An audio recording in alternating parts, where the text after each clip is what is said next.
In today's Your Healthy Family, on the heels of Mother's Day, we're delving into a very serious mental health issue many moms deal with: postpartum depression. I felt like it was never going to get better.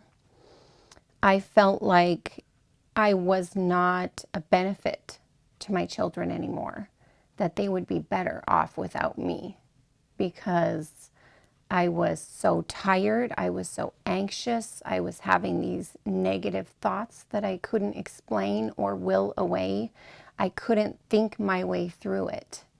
And even after reaching out for help at times, I was finding it just wasn't enough. Kamala Rayom's a Colorado Springs mother of 3 who's battled postpartum depression. It became increasingly worse with her second and third child. For me, it was like being in the bottom of a well, and it was dark, and I could hear people, and they were telling me they were here to help me, but it was so distant that it just wasn't getting through. Kamala says she knows postpartum's different for everyone, but for her, it got so bad, thoughts of suicide entered her mind. You know, I had gotten to this point where I thought, like I said, I just don't want to do this anymore. I'm hurting my family. I am not contributing to them in the way that they deserve. I'm never going to get better. And I just thought to myself, let's just make this better for everybody.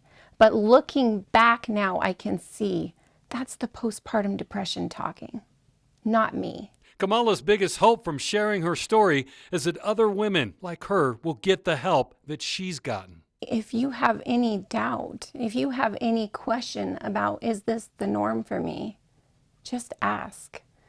You know, there's no harm in going to your healthcare provider and just asking, hey, you know what, this is how I'm feeling right now. Is this normal? What can I do about this? And give it to them.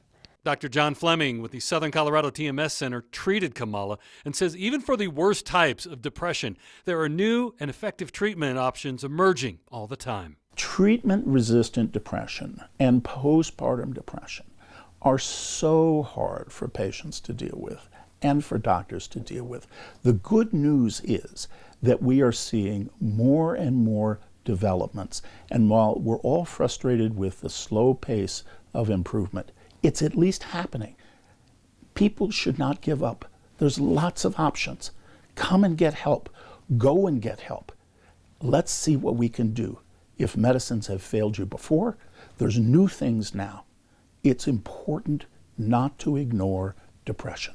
I just truly hope that as a society that we can start to break the stigma around postpartum depression, that we can start to feel empowered as women and even as families just to speak up and say, this is where I'm at and I need help, and that's okay. Over the next several weeks, we'll be talking about the many new treatments available for postpartum and where they stand right here in Southern Colorado right now, and what Kamala did that was successful for her. For Your Healthy Family, I'm Ira Cronin. For more health stories, head to yourhealthyfamily.com.